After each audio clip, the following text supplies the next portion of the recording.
நம்ம வினிஸோட regular customer ஒருத்தங்க நம்ம கிட்ட ஆல்ரெடி பேபி பாத் பவுடர் வாங்கியிருக்காங்க.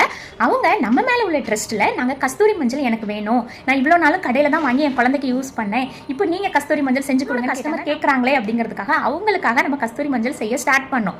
அதுல இருந்து நமக்கு நிறைய ஆர்டர்ஸ் வந்து கஸ்தூரி மஞ்சள் வேணும் வேணும்னு சொல்லி நிறைய ஆர்டர்ஸ் இப்போ வந்துகிட்டே இருக்கு. நம்மளோட ஸ்கின் கேர் பவுடருக்கு ஈக்குவலா இப்போ கஸ்தூரி மஞ்சளுக்கு ஆர்டர் கேட்குறாங்க. நம்ம கிட்ட கேட்ட அந்த முதல் கஸ்டமர் நம்மளோட கஸ்தூரி மஞ்சளுக்கு என்ன ஃபீட்பேக் கொடுத்துருக்காங்கன்னு போய் கேட்டுட்டு வாங்க. நிறையவே டிஃப்ரெண்ட் இருக்குது மேம். இப்போது கடையில் வாங்குறது வந்து லைட்டாக இச்சிங்ஸ் இருக்கும், ஒரு மாதிரி எரிகிற மாதிரி இருக்கும். அதெல்லாம் இல்லை, ஃபஸ்ட் டைம் நான் தான் யூஸ் பண்ணேன், அதுக்கப்புறம் தான் பாப்பாவுக்கு போட்டேன்.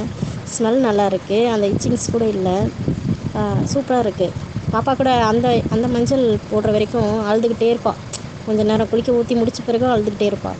இப்போ அந்த இதெல்லாம் இல்லை, குளிக்கும்போது கூட அலறதில்லை. இந்த மஞ்சள் நீங்கள் கொடுத்தீங்கள்ல அது போடும்போது அலறது இல்லை. நல்லாயிருக்கு, சூப்பராக இருக்குது. காலி ஆகிடுச்சுன்னா நான் உங்கள்கிட்ட தான் கேட்பேன், அவைலபிள் வச்சு